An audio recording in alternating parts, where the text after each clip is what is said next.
ഗുരു സാക്ഷാത് പരം ബ്രഹ്മ തസ്മൈ ശ്രീ ഗുരവേ നമഃ.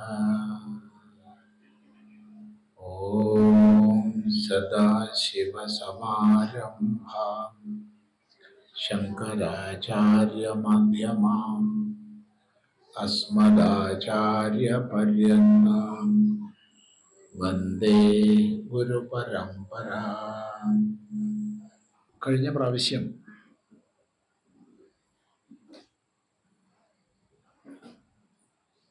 ഭക്തിയുടെ സാധനം എന്തൊക്കെയാണെന്ന് ചിന്തിച്ചു. ഭക്തി സാധനം ജ്ഞാനമാണ്. അങ്ങനെയല്ല, അന്യോന്യാശ്രയമാണ്. അതിലുപരി സ്വയം ഫലരൂപതയാണ്. ഇത്രയും അഭിപ്രായങ്ങൾ പറഞ്ഞു ഭക്തി സാധനത്തെ സംബന്ധിച്ച്. അത് വിശദമായി നമ്മൾ ചിന്തിച്ചതാണ്. അവിടെ ഒരു സ്വയം ഫലരൂപത എന്നുള്ളതിന്, അതായത് ജ്ഞാനം ഭക്തിയുടെ കാരണമെന്നോ ഭക്തി ജ്ഞാനത്തിന്റെ കാരണമെന്നൊന്നും പറയേണ്ട, സ്വയം ഫലരൂപമാണെന്നാണ് ബ്രഹ്മകുമാരന്മാരുടെ അഭിപ്രായം. ബ്രഹ്മകുമാരന്മാര് സനക സനന്ദന സനാതന സനത് കുമാരന്മാര്. ചില പാഠങ്ങളിൽ അത് ഏകവചനമാണ്, ബ്രഹ്മകുമാരഹ എന്ന്. അങ്ങനെയാണെങ്കിൽ സനത് കുമാരനെ നമുക്ക് അർത്ഥമാക്കാം. നാരദന്റെ ഗുരുസ്ഥാനീയനാണ് സനത് കുമാരൻ. അതൊക്കെ നമ്മൾ കഴിഞ്ഞ പ്രാവശ്യം പറഞ്ഞതാണ്. അവിടെ ഒരു ദൃഷ്ടാന്തം പറഞ്ഞു. രാജഗൃഹ ഭോജനാദിഷു തഥൈവ ദൃഷ്ടത്വ. രാജഗൃഹ ഭോജനം തുടങ്ങിയവയിൽ അപ്രകാരം തന്നെ കാണുന്നത് കൊണ്ട് ഒരാൾ രാജഗൃഹത്തിൽ ഭോജനത്തിന് ക്ഷണിക്കപ്പെട്ടാൽ വലിയ സന്തോഷം ഉണ്ടാവും, അഭിമാനം ഉണ്ടാവും. എന്നെ കൊട്ടാരത്തിൽ ഭക്ഷണം കഴിക്കാൻ വിളിച്ചു പറഞ്ഞാൽ വലിയ അഭിമാനമാണ്, സന്തോഷമാണ്. പക്ഷെ അതുകൊണ്ട് രാജാവിന് വല്ല സന്തോഷം ഉണ്ടാവാൻ പോകുന്നുണ്ടോ? ഇല്ല. രാജാവിന് വിശപ്പ് മാറാൻ പോകുന്നുണ്ടോ? അതുമില്ല. അപ്പൊ രാജാവിന് വിശപ്പ് മാറുകയോ രാജാവിന് സന്തോഷം ഉണ്ടാവുകയോ ചെയ്താൽ അതിന്റെ ഫലമായിട്ട് ഇയാൾക്കൊരു പ്രത്യേക അനുഗ്രഹം കൊടുത്തു എന്ന് വരാം. അതില്ലല്ലോ. അതുകൊണ്ട് ഭക്തി കൊണ്ട് മറ്റൊന്നുണ്ടാവുക എന്നുള്ളതില്ല. മറിച്ച് ഭക്തി സ്വയം ഫലരൂപമാണ്. തുടർന്നാണ് നമ്മൾ ഇന്ന് ശ്രദ്ധിക്കേണ്ടത് 33-ാമത്തെ സൂത്രം. തസ്മാത് ശൈവഗ്രാഹ്യാ മുമുക്ഷുഭിഃ. തസ്മാത് ശൈവഗ്രാഹ്യാ മുമുക്ഷുഭിഃ. തസ്മാത്, ഈ സാധനത്തിന്റെ ആ ഒരു വെളിച്ചം ഒന്ന് കെടുത്താവോ ഈ ഫോണിന്റെ? അങ്ങ് അവിടെ നിന്നല്ല, പെട്ടെ ഇതിന്റെ തീക്ഷ്ണമായിട്ട് കണ്ണിലേക്ക് തന്നെ അടിച്ചു കയറുക.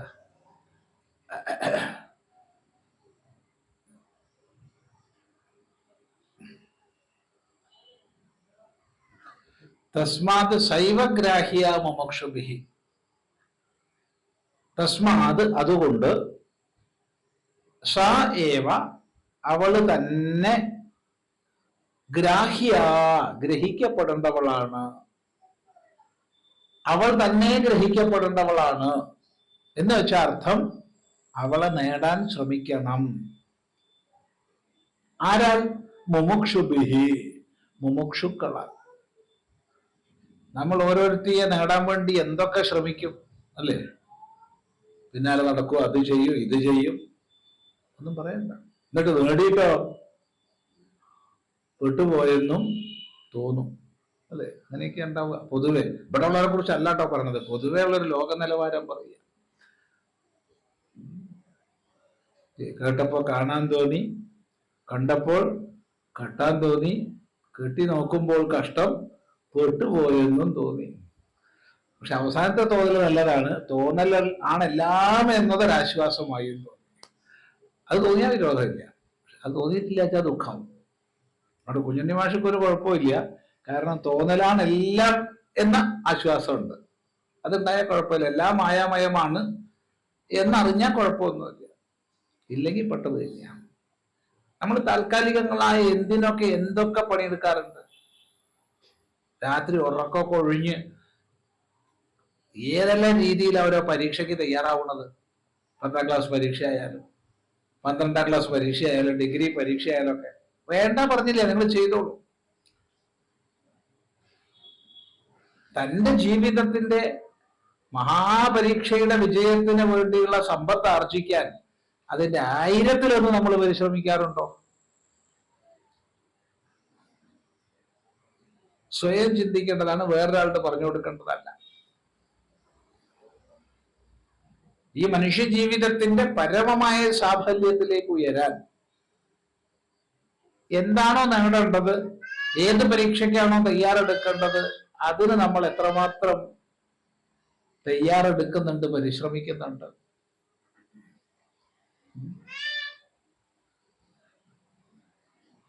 പല മഹാത്മാക്കളുടെ ജീവിതവുമായി ബന്ധപ്പെടുത്തി ഒരേ കഥ പ്രചരിച്ചിട്ടുണ്ട്. അതുകൊണ്ട് അത് ആരെ സംബന്ധിച്ചാണ് നമുക്ക് പറയാൻ വയ്യ. ഭാരതത്തിൽ, കേരളത്തിലും ഉത്തരഭാരതത്തിലൊക്കെ പല മഹാപുരുഷന്മാരെ സംബന്ധിച്ച് ഒരു കഥ പ്രചരിച്ചിട്ടുണ്ട്. അപ്പൊ അത് ഒരാളെ സംബന്ധിച്ചല്ല, അത് പലരെ സംബന്ധിച്ചല്ല എന്നുള്ളത് ഉറപ്പാണ്. ഏതോ ഒരാളെ സംബന്ധിച്ചാണത്. പക്ഷെ ആ കഥയെ ഇന്ന മഹാത്മാവിനെ സംബന്ധിച്ചാണ് പലയിടത്ത് പറഞ്ഞു കേട്ടിട്ടുണ്ട്. അതുകൊണ്ട് ആരെ സംബന്ധിച്ചെന്നുള്ളത് പറയുന്നില്ല. കഥ ഇതാണ്: തന്റെ കാമുകിയെ കാണാൻ അദമ്യമായ ഇച്ഛ, അത്യാഗ്രഹം. അങ്ങനെ അർദ്ധരാത്രിക്ക് നടന്നും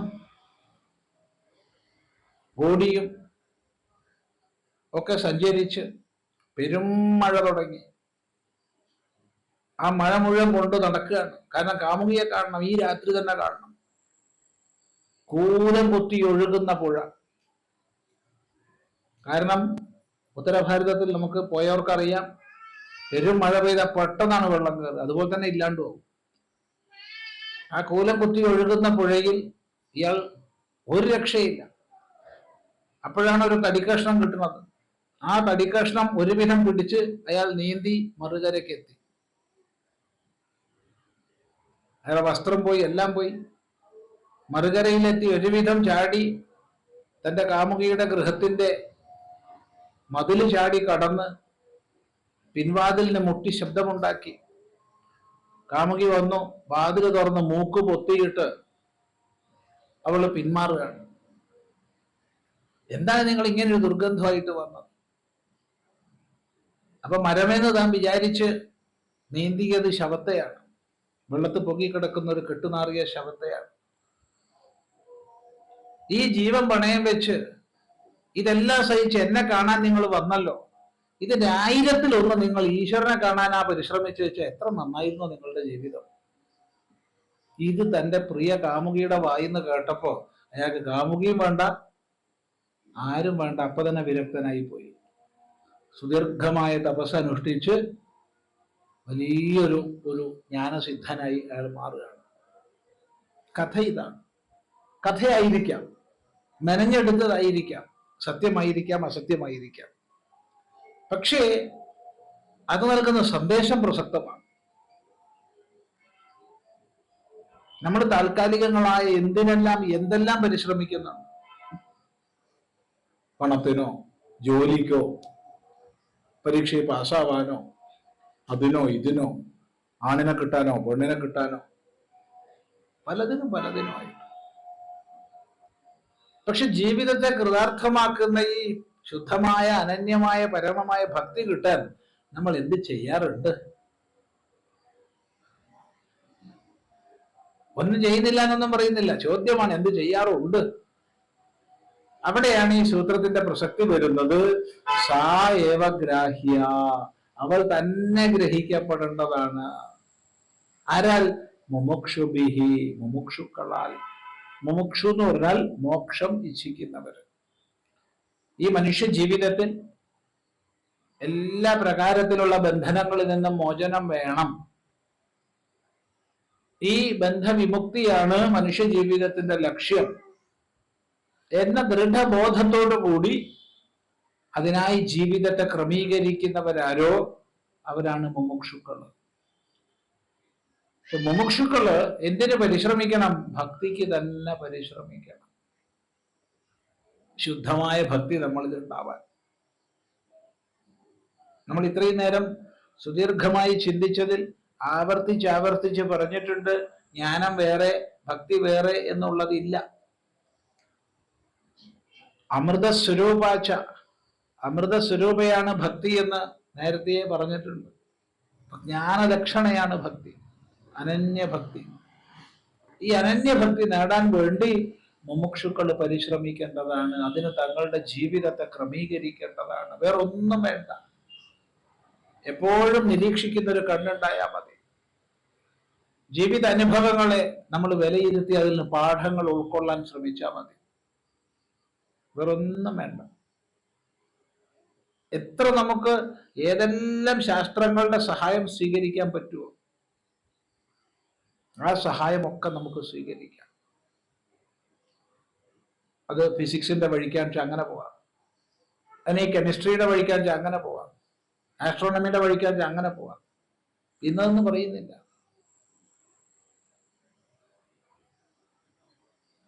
ഏത് ശാസ്ത്രത്തിന്റെ ഒരാൾ ഒരു അനാറ്റമി വഴിക്കാണോ പോകുന്നത്, അനാറ്റമി പഠിച്ചു പോവാം. ഏത് ശാസ്ത്രം പഠിച്ചു പോവുകയാണെങ്കിലും അതിലൂടെ മുഴുവൻ നമുക്ക് പഠിക്കാൻ കഴിയുക, മനസ്സിലാക്കാൻ കഴിയുക അത്ഭുതകരമായൊരു നിയമത്തിന് വിധേയമായി ഒരു താളക്രമത്താൽ നിബദ്ധമായ ഈ പ്രതിഭാസങ്ങളെയാണ്. അതുകൊണ്ട് ഏത് ശാസ്ത്രം പഠിക്കുമ്പോഴും ഈശ്വര മഹിമയാണ് നമുക്ക് കൂടുതൽ കൂടുതൽ കൂടുതൽ മനസ്സിലാവുക. ചിന്തിച്ചു നോക്കൂ. ഓരോന്നിനെയും ചേരുംപടി ചേർത്ത് വെച്ചിരിക്കുന്ന മഹിമ, ഓരോന്നിനെ നിയന്ത്രിക്കുന്ന മഹിമ.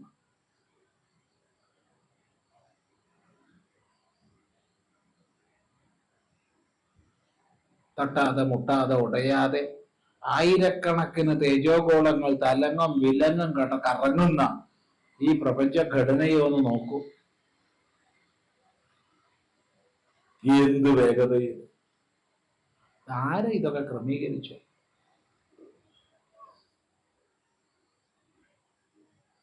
അത് തന്നെ ഒരു ആറ്റത്തിനുള്ളിൽ അത്ഭുതമാണ്.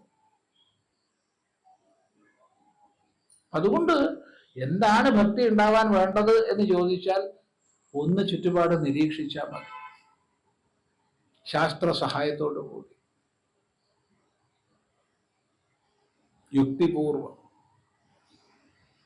അപ്പോ ഈ പ്രപഞ്ച താളത്തിന്റെ അത്യത്ഭുതകരമായ വ്യവസ്ഥ നമുക്ക് മനസ്സിലാക്കാൻ കഴിയും. എത്ര കണ്ട് മനസ്സിലാകുന്നോ അത്ര കണ്ട് പ്രേമാദരം നമുക്ക് വർദ്ധിക്കും. അതുകൊണ്ട് ശൈവഗ്രാഹ്യ മുമുക്ഷുഭി. ശ്രദ്ധിക്കുക. എന്തെങ്കിലും സംശയങ്ങളുണ്ടെങ്കിൽ ചോദിക്കാം, അറിയുന്നതാണെങ്കിൽ പറയും. അടുത്ത സൂത്രം തത്തു തസ്യഃ സാധനാനി ഗായന്ത്യാചാര്യാഃ.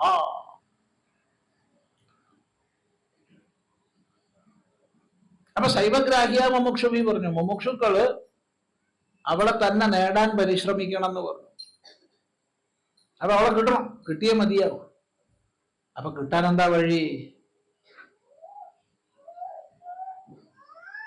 നേരത്തെ ഈ വിഷയം ചർച്ചയ്ക്ക് വന്നിട്ടുണ്ട് ഒരു പ്രകരണത്തില്. തസ്യാഹ ജ്ഞാനമേവ സാധനമിത്യേകേ. ജ്ഞാനമാണ് ഭക്തിയുടെ സാധനമെന്ന് ചിലർ പറയുന്നു. അന്യോന്യാശ്രയത്വമിത്യന്യേ, അന്യോന്യാശ്രയമാണെന്ന് ചിലർ പറയുന്നു. സ്വയം ഫലരൂപതേതി ബ്രഹ്മകുമാര, സ്വയം ഫലരൂപമാണെന്ന് ബ്രഹ്മകുമാരൻ പറയുന്നു, അല്ലെങ്കിൽ ബ്രഹ്മകുമാരാഹ എന്നൊക്കെ പറഞ്ഞിട്ടുണ്ട്. അപ്പൊ എങ്ങനെയാണ് ഈ ഭക്തി ഉണ്ടാവും? അത് ഗ്രഹിക്കണം. അവളെ കിട്ടണം, കിട്ടിയേ മതിയാവൂ എന്ന് പറഞ്ഞു. കിട്ടാൻ എന്ത് ചെയ്യണം? അവിടെയാണ് ഈ സൂത്രം വരുന്നത്. തസ്യാഹ, അവളുടെ സാധനാനി, സാധനങ്ങളെ, സാധനങ്ങളെ എന്ന് പറഞ്ഞാൽ നേടാനുള്ള ഉപായങ്ങളെ. ഏതൊരു സാധ്യത്തിനും ഒരു സാധനം ഉണ്ടാവും. ഇപ്പൊ ഇവിടെ എത്തുക എന്നുള്ളത് സാധ്യമാണെങ്കിൽ ഇങ്ങോട്ട് യാത്ര ചെയ്യുക എന്നുള്ളത് സാധനമാണ്. ദാഹം മാറുക എന്നുള്ളത് സാധ്യമാണെങ്കിൽ വെള്ളം കുടിക്കുക എന്നുള്ളത് സാധനമാണ്. ഏതൊരു സാധ്യത്തിനും സാധനം ഉണ്ടാവും. അപ്പൊ ഭക്തി നേടുക എന്നുള്ളതിന്റെ സാധനങ്ങൾ എന്തൊക്കെയാണ്? എങ്ങനെ ഭക്തി നേടാൻ കഴിയും? തസ്യാഹ സാധനാനി ഗായന്തി ആചാര്യാഹ. ഭക്തിയുടെ സാധനകളെ കുറിച്ച് ആചാര്യന്മാർ പാടുന്നു.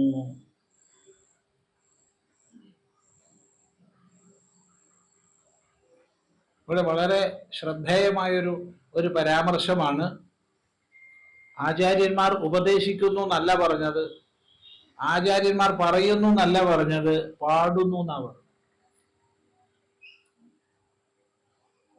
ഒരു നിലയ്ക്ക് നോക്കിയാൽ മനുഷ്യ മനസ്സിനെ ആകർഷിക്കാൻ ഏറ്റവും ഉതകുന്ന മാധ്യമം പാട്ടാണ്. സംഗീതം ശ്രദ്ധിക്കാത്ത, സംഗീതം ആസ്വദിക്കാത്ത, സംഗീതത്താൽ ആകൃഷ്ടമാകാത്ത ആരും ഉണ്ടാവില്ല. ഇവിടെ ആരെങ്കിലും ഉണ്ടോ പാട്ട് ഇഷ്ടമില്ലാത്ത? ഉണ്ടോന്നറിയില്ല, ഉണ്ടാവില്ല.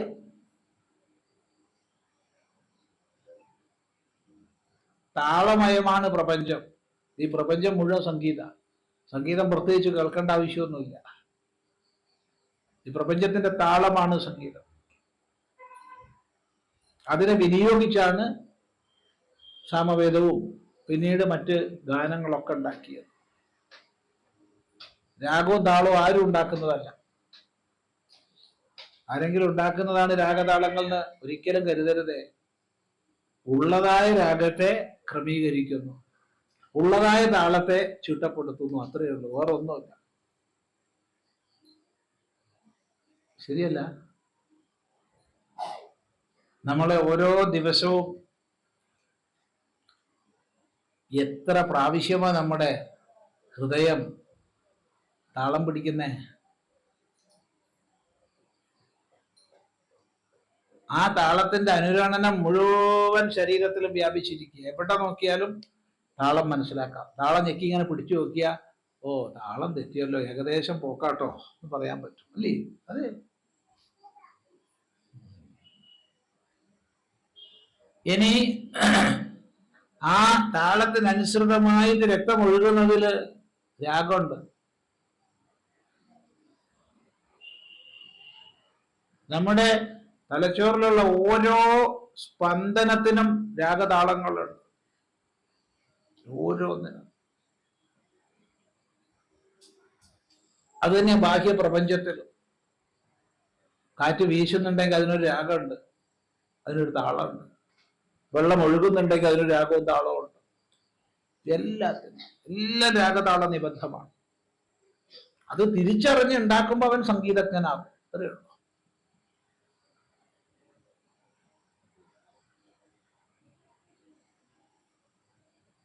അവൻ ആസ്വദിക്കാൻ ശ്രമിച്ചു നോക്കൂ, നല്ലതാണ്. എനിക്ക് ഇഷ്ടമുള്ള രാഗമുണ്ട്, കൊതുകിൻ്റെ. എന്ത് സുഖ!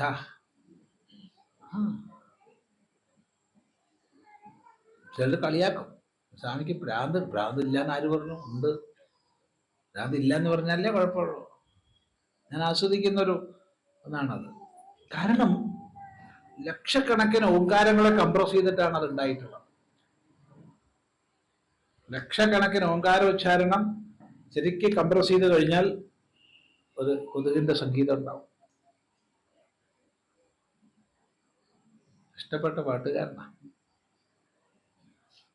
കാക്കയായാലും കൊയിലായാലും. അയ്യേ, കാക്കയൊന്നും പറഞ്ഞിട്ടില്ല. കുയിലും മയിലും എന്നൊക്കെ പറഞ്ഞാൽ തിരക്കേടില്ല. കാക്കേനൊന്നും പറയരുത്. ആസ്വദിക്കാൻ ശ്രമിച്ചു നോക്കൂ. ഓരോ കാ കാ എന്നുള്ളത് അതിന്റെ താളം ഒന്ന് ആസ്വദിച്ചു നോക്കൂ. 1 2 1 2 എന്നും പറഞ്ഞിട്ട് കാക്ക ഒന്ന് ശ്രദ്ധിച്ചു നോക്കൂ. അപ്പൊ മനുഷ്യനെ സ്പർശിക്കാൻ ഏറ്റവും നല്ലത് സംഗീതമാണ്.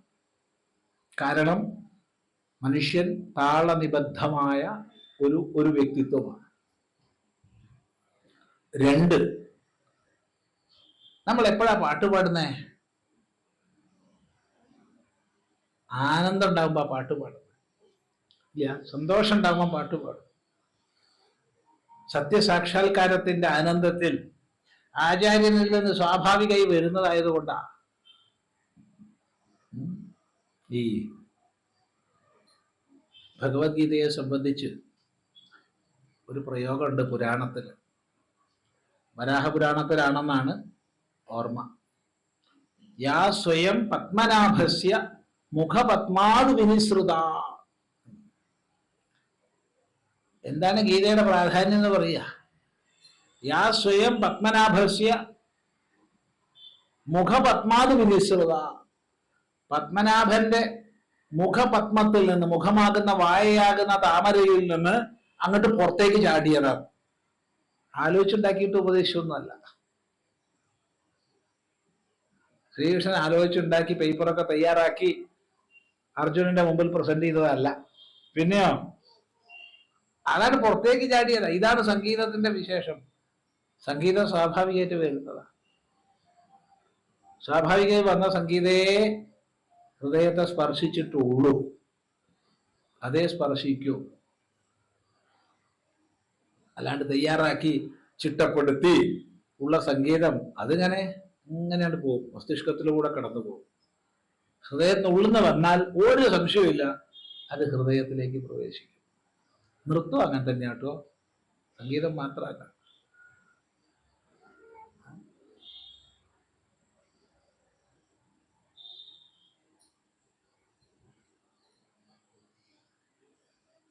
ചിന്തിച്ചു നോക്കൂ പറഞ്ഞതിന്റെ അർത്ഥം.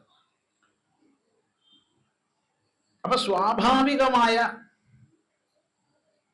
ആനന്ദത്തിന്റെ ബഹിസ്ഫുരണമായിട്ടാണ് ഗാനം വരുന്നത്.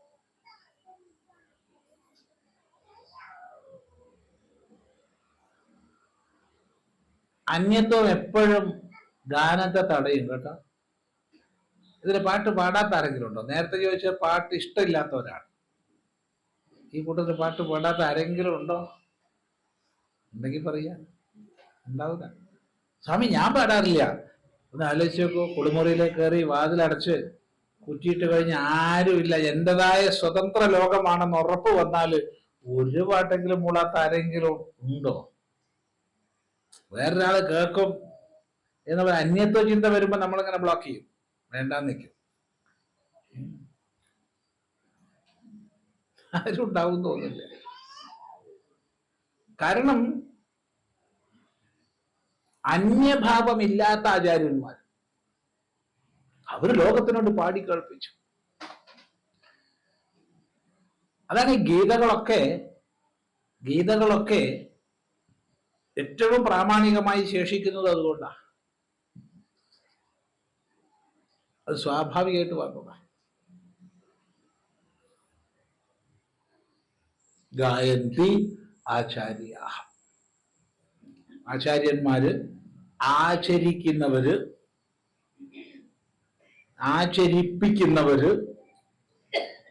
പാടുന്നു. എങ്ങനെയൊക്കെയാണ് ഭക്തി ഉണ്ടാവുക? നമുക്ക് നോക്കാം എങ്ങനെയൊക്കെയാ ഭക്തി ഉണ്ടാവുക എന്ന് ആചാര്യന്മാര് പറയുന്നത്. ആദ്യം പറയാണ്, തത്തു വിഷയത്യാഗാത് സംഘത്യാഗാത് ച. ഒന്നാമത്തെ സൂത്രം, അതായത് 35-ാമത്തെ സൂത്രം. തത്തു വിഷയത്യാഗാത് സംഘത്യാഗാത് ച. തത് തു, അതാകട്ടെ. തത് എന്ന് പറഞ്ഞാൽ അത്, തു എന്ന് പറഞ്ഞാൽ ആകട്ടെ. തത്തു, അതാകട്ടെ. ഏത് സാധനം? ഭക്തിയുടെ സാധനമാണല്ലോ പോ. തസ്യാഹ സാധനാനി ആണല്ലോ പറഞ്ഞത്. സാധനാനി വെച്ച സാധനങ്ങൾ, നപുംസകലിംഗമാണ്. അതുകൊണ്ടാണ് തത് നപുംസകലിംഗത്ത് പറഞ്ഞത്. തത്, അതാകട്ടെ. തു, ആകട്ടെ. വിഷയത്യാഗാത് സംഘത്യാഗാത് ച. വിഷയത്യാഗം കൊണ്ടും സംഘത്യാഗം കൊണ്ടും. വിഷയം എന്ന് പറഞ്ഞാൽ ശബ്ദ സ്പർശ രൂപ രസ ഗന്ധ, ഇതാണ് വിഷയങ്ങൾ. ഇവ വിഷയം എന്ന് പറയാൻ പറ്റുമോ? ഇവയെ നമ്മൾ ഇന്ദ്രിയങ്ങളെ കൊണ്ട് വിഷയീകരിക്കുക, അപ്പൊ വിഷയായി.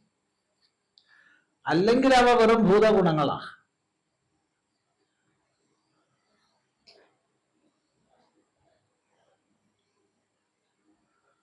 ഒന്നുകൂടി പറയാം. ആകാശം, വായു, അഗ്നി, ജലം, ഭൂമി, ഈ പഞ്ചഭൂതങ്ങളുടെ ഗുണങ്ങളാണ് ശബ്ദം, സ്പർശം, രൂപം, രസം, ഗന്ധം എന്നിവ. എന്നാൽ എപ്പോ നമ്മൾ ഇന്ദ്രിയങ്ങളിലൂടെ അവയെ വിഷയീകരിക്കുന്നു, അപ്പൊ അത് വിഷയമായി. അപ്പൊ വിഷയത്തെ വിഷയമാക്കുന്നത് ആരാ? നമ്മളാ. അല്ലാതെ ലോകത്തിൽ ഉണ്ടാവുന്നത് കൊണ്ട് അത് വിഷയമാവുന്നില്ല. അതുണ്ടാവും. നമ്മൾ വിഷയീകരിച്ചപ്പോ വിഷയമായി.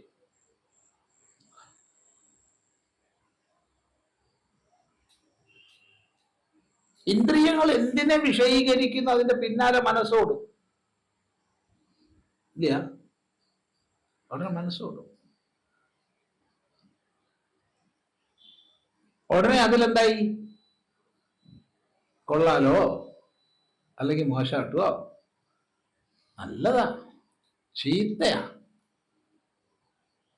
എന്നൊക്കെ കൽപ്പിച്ചു. ആര് കൽപ്പിച്ചു? മനസ്സ് കൽപ്പിച്ചു.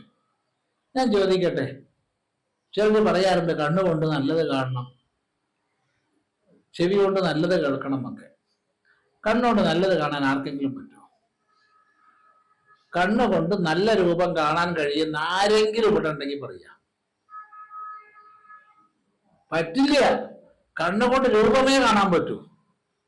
അതിൽ നല്ലത് ചീത്ത എന്ന ഭാവം കൊടുക്കുന്നത് മനസ്സാ. ചെവി കൊണ്ട് ശബ്ദമേ കേൾക്കാൻ കഴിയൂ. അതിൽ നല്ലത് ചീത്ത എന്ന ഭാവം കൊടുക്കുന്നത് മനസ്സാ. അല്ലേ? ആ അല്ല, എന്ത് നല്ലത്, എന്ത് ചീത്ത?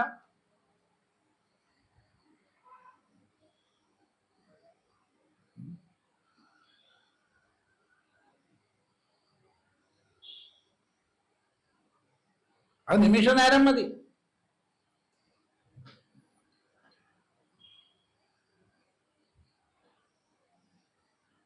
ഒരു നിമിഷം കൊണ്ട് നല്ലത് ചീത്തയാവും. ഇല്ലേ?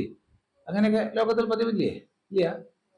പിന്നല്ലാണ്ട് നല്ല സ്വാദുണ്ടല്ലോ ഇന്നത്തെ കറിക്ക്, നല്ല രുചിയാട്ടോ, അത് ഞാൻ ഉണ്ടാക്കിയതാ.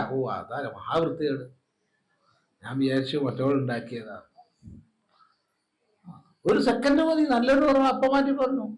എന്താ ചെയ്യും?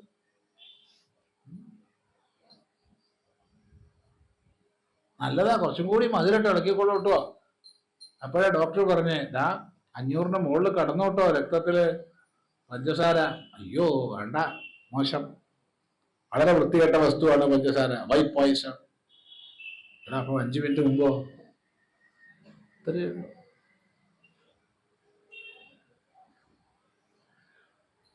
അപ്പൊ ആരെയും നല്ല ചീത്ത കൊടുക്കുന്നത്? മനസ്സാണ്. അപ്പൊ വിഷയത്തിന്റെ പിന്നാലെ ഇന്ദ്രിയം പോയി, ഇന്ദ്രിയത്തെ തള്ളിവിട്ടുകൊണ്ട് മനസ്സ് പോയി. മനസ്സോടനെ നല്ലത് ചീത്ത എന്ന ബുദ്ധി വെച്ചു. നല്ലത് എന്തിൽ വെച്ചു അതിനെ കിട്ടാനുള്ള പരിശ്രമമായി, ചീത്ത എന്ന് എന്തിൽ ബുദ്ധി വെച്ചു അതിനെ അകറ്റാനുള്ള പരിശ്രമമായി. ഈ പരിശ്രമത്തില് നമ്മൾ കിടന്നുഴറുകയും രാഗം ദ്വേഷങ്ങൾ.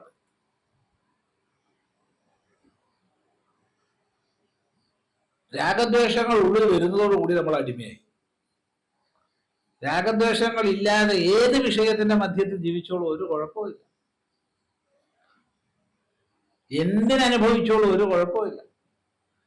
ഒരു വിഷയത്തെ അനുഭവിക്കേണ്ടെന്നൊന്നും നമ്മൾ പറയില്ല, പറഞ്ഞാൽ തെറ്റാണ്. അതുകൊണ്ടാണ് തന്റെ ഗീതോപദേശത്തിൽ ഇന്ദ്രിയസ്യാർത്ഥേ രാഗദ്വേഷവും വ്യവസ്ഥിതവും തയോർ നവശമാഗച്ഛേത് തൗ ഹ്യസ്യ പരിപന്ഥിനോ എന്ന് ഭഗവാൻ ഉപദേശിക്കുന്നത് ഗീതയിൽ. വിഷയങ്ങളിൽ ഇന്ദ്രിയങ്ങൾക്ക് രാഗദ്വേഷങ്ങൾ സ്വതവേ ഉണ്ട്. ഇല്ല പറഞ്ഞിട്ട് പ്രയോജനമില്ല, സ്വതവേ ഉണ്ട്. ആർക്കും ഇല്ല പറയാൻ പറ്റില്ല രാഗദ്വേഷങ്ങളൊന്നും. എന്നാൽ അതിന്റെ വശത്ത് പെടരുതേ, അതിന്റെ വഴിക്ക് പോയിക്കോട്ടെ, അതിന്റെ വശത്തിൽ നീ പെടരുത്. രാഗദ്വേഷങ്ങൾക്ക് വേണ്ടി പരിശ്രമിക്കരുത്. എന്തുകൊണ്ട്? തൗ അവ രണ്ടും ഹി നിശ്ചയമായും അസ്യ പരിപന്ഥിനൗ, ഇവന്റെ ശത്രുക്കളാണ്. അപ്പൊ രാഗദ്വേഷങ്ങളെ കൊണ്ട് നമ്മളെ വിഷയപ്രപഞ്ചത്തിൽ ബന്ധിക്കുകയാണ് ഇവ. അതാണ് മനസ്സിന്റെ പണി. അതിൽ പെട്ടുപോകരുതേ എന്ന് ഭഗവാൻ പറയുക. അപ്പൊ അത് മനസ്സിലാക്കി വിഷയം നമ്മളെ ബന്ധിക്കാതിരിക്കുക. വിഷയമില്ലാത്ത ലോകത്ത് ജീവിക്കാൻ നമുക്ക് ആർക്കും കഴിയില്ല. ശബ്ദസ്പർശ രൂപരസഗന്ധങ്ങൾ ഇല്ലാത്ത ലോകത്ത് ജീവിക്കാൻ നമുക്ക് കഴിയില്ല. എന്നാൽ അവയിൽ രാഗദ്വേഷങ്ങൾ വെക്കാതെ കണ്ട് ജീവിക്കുക, അതിന് പരിശ്രമിക്കുക. അതിനാണ് നമ്മൾ ശ്രമിക്കേണ്ടത്. അങ്ങനെ വിഷയത്യാഗം കൊണ്ട് ഭക്തി ഉണ്ടാവും.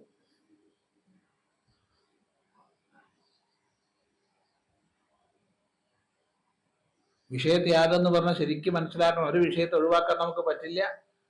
ആ വിഷയ സംബന്ധിയായ രാഗദ്വേഷങ്ങളാൽ ബന്ധിക്കപ്പെടാതിരിക്കുക എന്നുള്ളതേ പറ്റൂ.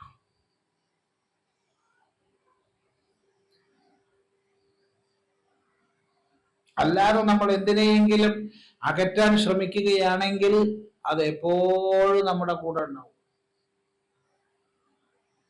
നമ്മളെ കൂടെ എപ്പോഴും ഉള്ളത് നമ്മുടെ മിത്രമാണോ ശത്രുവാണോ? എന്താ നിങ്ങളുടെ അഭിപ്രായം? നമ്മളെ കൂടെ എപ്പോഴും ഉണ്ടാവുക നമ്മുടെ മിത്രമാണോ ശത്രുവാണോ? ശത്രു ഉണ്ടാവുക. മിത്രത്തെ വല്ലപ്പോഴൊക്കെ കാണുമ്പോൾ ഓർമ്മ ഉണ്ട്, എന്തൊക്കെയായി വർത്താനം കുറച്ച് ദിവസമായില്ല കണ്ടിട്ട്. ശത്രു അതല്ല, ശത്രു എപ്പോഴും മനസ്സിലുണ്ടാവും. അവനൊരു പാഠം പഠിപ്പിച്ചിട്ട് തന്നെ വേറെ കാര്യം. ഉള്ളിൽ എപ്പോഴും ഉണ്ടാവും ശത്രു, സജീവമായി. നമ്മൾ എപ്പോഴും കൊണ്ടുനടക്കുന്നത് ശത്രു. എന്തൊരു കഷ്ടാന്ന് ആലോചിച്ച് നോക്കും. എന്നിട്ട് പറയുകയും ചെയ്യും അവരെ എനിക്ക് ഇഷ്ടമില്ല. അത് ഞാൻ കൊണ്ടു നടക്കണത് എപ്പോഴും. ചിന്തിച്ചു നോക്കും, അല്ലേ? അല്ലാണ്ട് പ്രിയപ്പെട്ടവരൊക്കെ എപ്പോഴും ഓർമ്മിക്കല്ലേ. ആകെ വെറുതെ പറയുക മാത്ര. എപ്പോഴും നിന്നെ ഞാൻ ഓർമ്മിക്കും കേട്ടോ, ഞാൻ ഉറപ്പാണ് ശത്രുവാകും. അല്ലാത്തത് വല്ലപ്പോഴൊക്കെ ഓർമ്മിക്കും, അല്ലാണ്ട് വെറുതെ പടായി പറയുക അതൊക്കെ. പിന്നെ ഒന്നിലധികം ചോദിക്കാതെ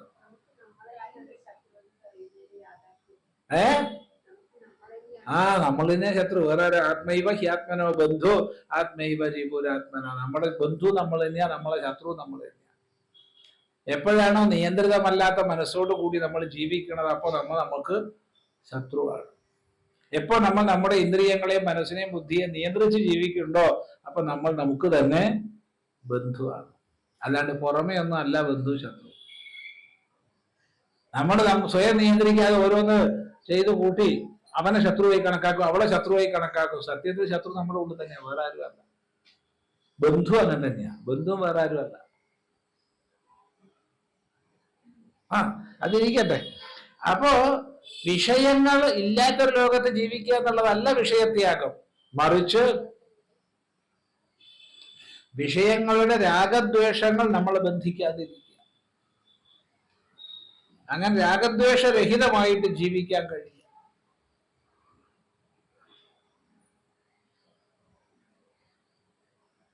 നോക്കൂ, ഇവിടെ വേറൊന്ന് ചോദിക്കട്ടെ. അപ്പൊ വിഷയത്തെ ത്യജിക്കുക എന്ന് പറഞ്ഞു. ത്യജിക്കുക, നമുക്ക് ത്യജിക്കുക എന്ന് പറഞ്ഞ പ്രക്രിയ എപ്പോഴാ സാധിക്കുന്നേ? ഒന്ന് ചിന്തിച്ചു. ഒരിക്കല് നമ്മളോട് ഒരാൾ ചോദിച്ചു, ഒരു ഇംഗ്ലീഷ് വാക്കാണ് ഉപയോഗിച്ചത്.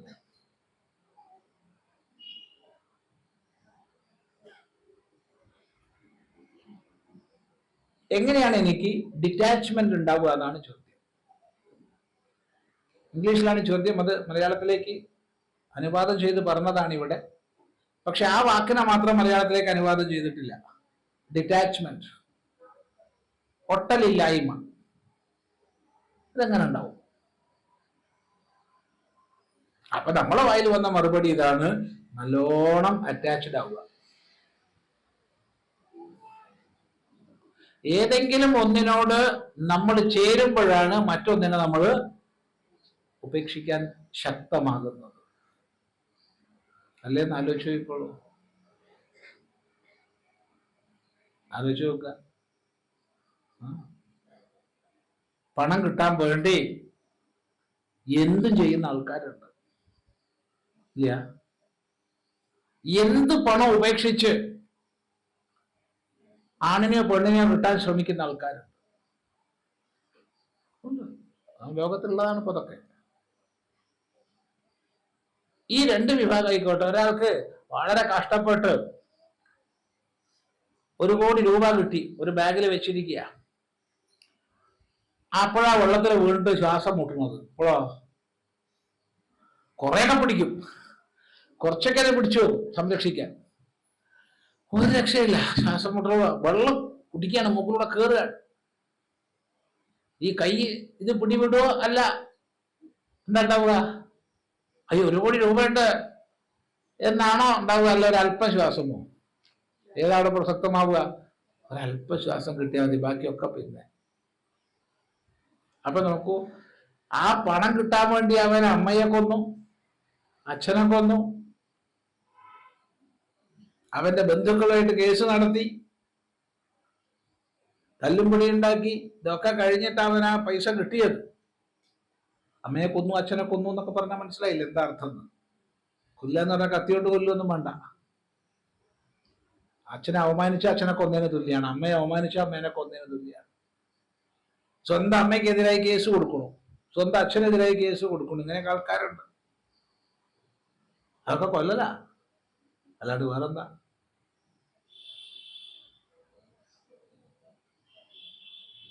അങ്ങനെ കിട്ടിയതാ. പക്ഷെ ആത്മാർത്ഥമോ? തനിക്ക് വേണ്ടി എന്തായി? അത് ഉപേക്ഷിച്ചു. തന്റെ നിലനിൽപ്പ് അപകടത്തിലാന്ന് വന്നപ്പോ ഈ കോടി ഉപേക്ഷിക്കാൻ തയ്യാറായവൻ. അപ്പോ ഒന്നിനെ ഉപേക്ഷിക്കുക എന്നുള്ളത് ഏറ്റവും പ്രിയതമമായതിനെ നേടുമ്പോഴാണ്, അല്ലേ? ആദ്യം നമ്മൾ എല്ലാത്തിനെയും സഹിച്ച് ഒന്നിച്ചിരുത്തും. പ്രിയപ്പെട്ട ഒന്നിനു വേണ്ടി അല്ലാത്തതിനെ ഉപേക്ഷിക്കും. പ്രിയതരമായതിനു വേണ്ടി പ്രിയത്തെ ഉപേക്ഷിക്കും. പ്രിയതമമായതിനു വേണ്ടി പ്രിയതരത്തെയും ഉപേക്ഷിക്കും. പ്രിയതമം നമുക്കെല്ലാം നമ്മൾ തന്നെയാണ്. ആത്മാവാണ് പ്രിയതമമായത്. പത്നി പ്രിയതമ എന്നൊക്കെ പേര് പറയുന്നല്ലാണ്ട്, പ്രിയതമൻ എന്ന് പതിയെ പേര് പറയുന്നല്ലാണ്ട് അത് വെറുതെ പറയണതാ. അത് പ്രിയതരൻ അല്ലെങ്കിൽ പ്രിയതര ആയിരിക്കാം. പ്രിയതമനും പ്രിയതമയും ഒന്നും അല്ല, വെറുതെ പറയുക. പ്രിയതമം അവനവൻ തന്നെയാ. ആർക്കും വലിയ വിരോധം കൊണ്ടായിട്ട് പോകില്ല. അങ്ങനെ ആരും കണക്കാക്കി വെക്കുന്നുണ്ടെങ്കിൽ ഇപ്പോഴേ തിരിച്ചറിഞ്ഞാൽ നല്ലതാ. പ്രിയതരാന്ന് വിളിച്ചോളൂ വീട്ടിൽ പോയിട്ട്. എന്റെ പ്രിയതരെ അല്ലെങ്കിൽ എന്റെ തരാന്ന് വിളിച്ചാൽ കുഴപ്പമില്ല. പ്രിയതമാന്ന് വിളിച്ചാൽ അത് കുറച്ചൊരു കുഴപ്പമുള്ള വാക്കാ. അത് സിനിമാ പാട്ടിലൊക്കെ പറ്റുന്നേ ഉള്ളൂ, അല്ലാണ്ട് ജീവിതത്തിൽ പറ്റില്ല. അപ്പൊ നമുക്കൊക്കെ പ്രിയതമം നമ്മൾ തന്നെയാ. അതാണ് പറഞ്ഞത്, എന്റെ ജീവൻ പോകുന്നു കണ്ടപ്പോ ഈ കോടി ഉപേക്ഷിച്ചു, പത്നീനെ ഉപേക്ഷിച്ചു, പതിനെ ഉപേക്ഷിച്ചു.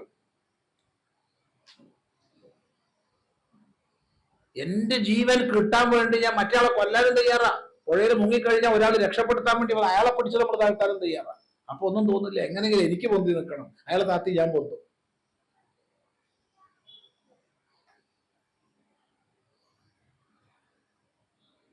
ശ്രദ്ധിക്കുക. അതുകൊണ്ട് പുഴയിൽ മുങ്ങിയ ആൾക്കാരെ പിടിക്കുമ്പോ കൈ പിടിക്കരുത് കയറിയിട്ട്. തലമുടി ഉണ്ടെങ്കിൽ പിടിക്കാൻ പാടുള്ളൂ, അല്ലെങ്കിൽ വസ്ത്രം പിടിക്കണം, അല്ലെങ്കിൽ തലമുടി പിടിക്കണം. കൈ പിടിച്ചോ അവര് നമ്മളെ താഴ്ത്തും. അത് വിചാരിച്ചു ചെയ്യണമെന്നും അല്ല, അങ്ങനെ വരും.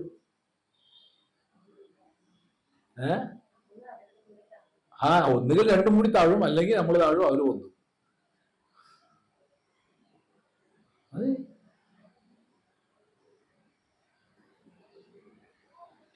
അപ്പോ ഒന്നിനോടുള്ള അറ്റാച്ച്മെന്റ് ആണ്, ഒന്നിനോടുള്ള ചേർച്ചയാണ് മറ്റൊന്നിനെ ത്യജിക്കാൻ സമർത്ഥമാക്കുന്നത്. ഏറ്റവും പ്രിയതമമായതിനു വേണ്ടി മറ്റെല്ലാത്തിനെയും നമ്മൾ ഉപേക്ഷിക്കും. അപ്പൊ എങ്ങനെയാണ് വിഷയത്യാഗം സാധിക്കുക? അതാണ് ചോദ്യം.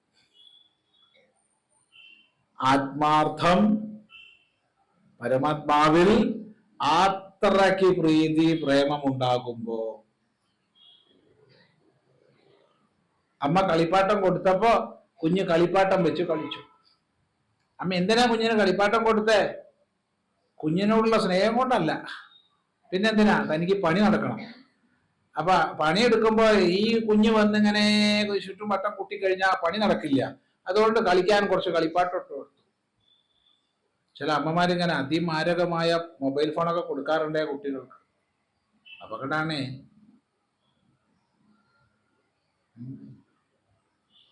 ഇല്ലെങ്കിൽ അതിന്റെ റേഡിയേഷൻ റേറ്റ് ഒക്കെ നോക്കി പഠിച്ചിട്ട് വേണം കൊടുക്കുക.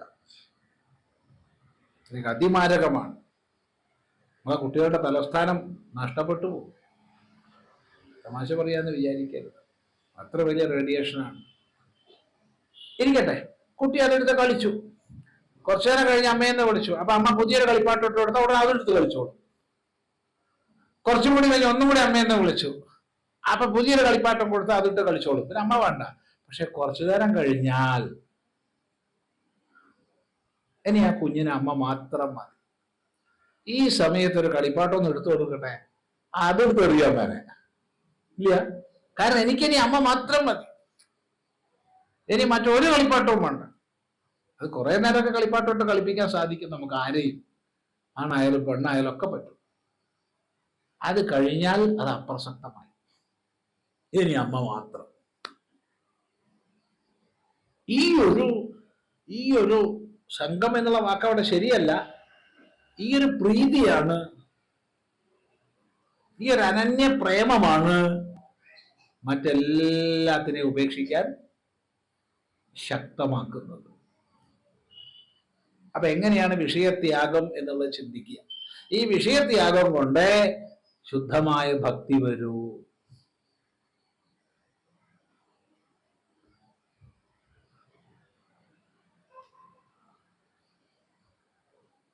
നമ്മൾ പലപ്പോഴും വിഷയത്തിന് വേണ്ടിയാണ് പലപ്പോഴും പ്രാർത്ഥിക്കുന്നത്, അല്ലേ?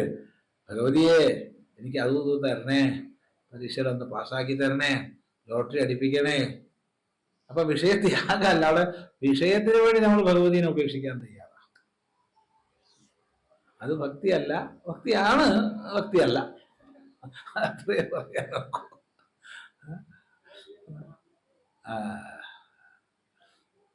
രണ്ടാമത് പറയാണ് സംഘത്യാഗാച്ച. സംഘത്യാഗം കൊണ്ടും, സംഘത്യാഗം, സംഘം, എന്റെയാണ് ഈ സംഘം, അതെന്റെ, ഇതെന്റെ കർമ്മം, ഇതിന്റെ ഫലം എനിക്ക്.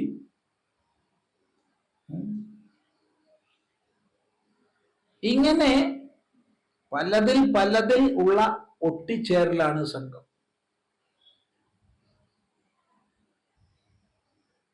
വിഷയങ്ങളോടുള്ള ഒട്ടിച്ചേർവ്, പദാർത്ഥങ്ങളോടുള്ള ഒട്ടിച്ചേർവ്, സ്ഥാനമാനങ്ങളോടുള്ള ഒട്ടിച്ചേർവ്, പലതിനോട് ഇന്നതിനോട് പറയാൻ വയ്യ. ഈ ഒട്ടിച്ചേരലിന്റെ അർത്ഥമില്ലായ്മ മനസ്സിലാക്കിയിട്ട് ത്യാഗാച്ഛാന്തിരനന്തരം ഗീത. ഇന്നലെ വരെ എന്തിനോടൊക്കെ സംഘം ഉണ്ടായോ ഓരോന്നിനെ ത്യജിച്ചു.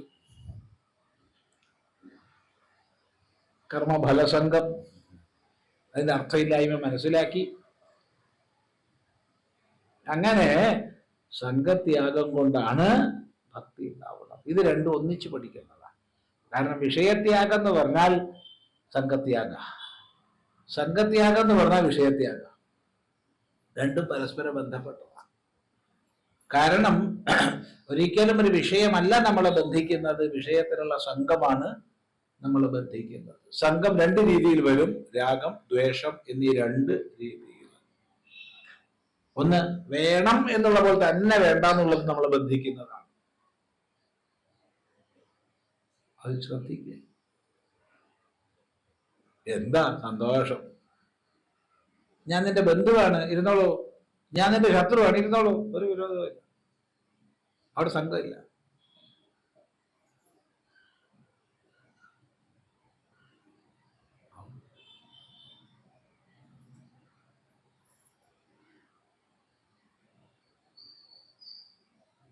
അപ്പൊ സംഘത്യാഗം, വിഷയത്യാഗം. അവ്യാവൃത ഭജനാത്, അവ്യാവൃത ഭജനാത്, അവ്യാവൃത ഭജനം കൊണ്ടും ഒരിക്കലും പിന്തിരിയാത്ത നിരന്തരമായ ഭജനം കൊണ്ടും.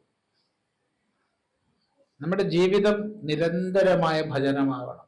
എന്ന് വെച്ചാൽ 24 മണിക്കൂർ കൃഷ്ണാരാമ ഗോവിന്ദ എന്നും പറഞ്ഞ് ഇരുന്ന് ചൊല്ലണം എന്നല്ല പറഞ്ഞതിന്റെ അർത്ഥം. അതല്ല, മറിച്ച് യദ്യത് കർമ്മ കരോമി തത്തദഖിലം ശംഭോ തവ ആരാധന.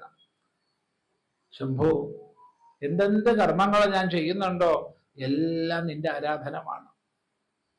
ഈശ്വരോപാസന അല്ലാത്ത ഒന്നും ഞാൻ ചെയ്യുന്നില്ല. അപ്പൊ ഭക്ഷണം കഴിക്കണതോ ഈശ്വരോപാസനയാണ്. തൻ്റെ എല്ലാ പ്രവൃത്തികളെയും ഈശ്വരമായി കാണാനുള്ള കഴിവ്, ഭിന്നമായിട്ടൊന്നുമില്ല. ഏതാണ് ഓരോ വാക്കും ഓരോ നോക്കും സേവനമായിരിക്കും.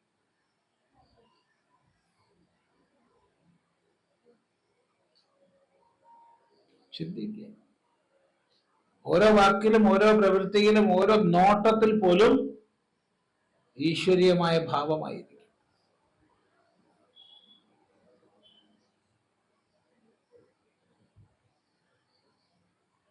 എന്ത് ചെയ്യുന്നുണ്ടോ അതൊക്കെ അത് ലോകത്തിന് ഉപകാരമായിട്ടാ തീരുക, ലോകത്തിന് ശാന്തിപ്രദമായിട്ടാ തീരുക. അപ്പൊ നമ്മള് ഏതെല്ലാം രീതിയിൽ 3 വിധ കരണങ്ങളെ കൊണ്ടും, ശരീരത്തെ കൊണ്ടും വാക്കുകളെ കൊണ്ടും മനസ്സിനെ കൊണ്ടും നിരന്തരമായി ഭജനത്തിൽ ഏർപ്പെടുക.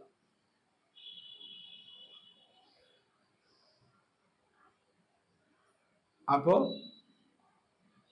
ശുദ്ധഭക്തി ഉണ്ടാവും. ഇതിലേർപ്പെടണമെങ്കിൽ ഭക്തി വേണം കേട്ടോ. പ്രാഥമികമായൊരു ഭക്തി ഉണ്ടെങ്കിലേ ഭജനത്തിൽ ഏർപ്പെടാൻ പറ്റൂ.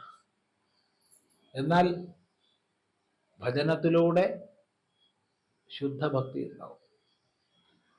ഇനി നമ്മൾ ഭജനം എന്നുള്ളത് ലോകപ്രസിദ്ധമായ അർത്ഥം എടുത്തോളൂ. കീർത്തനങ്ങള്,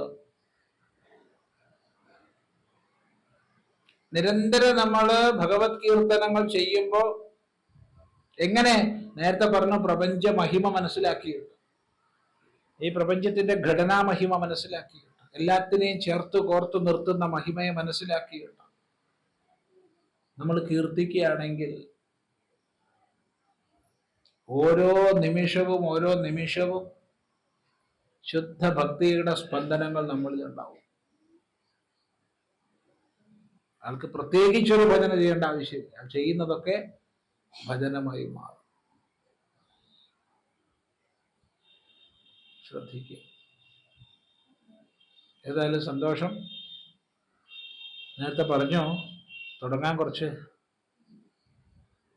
വൈകിയെന്നുള്ളത്, നിർത്താൻ വൈകാൻ വയ്യാതുള്ളത്.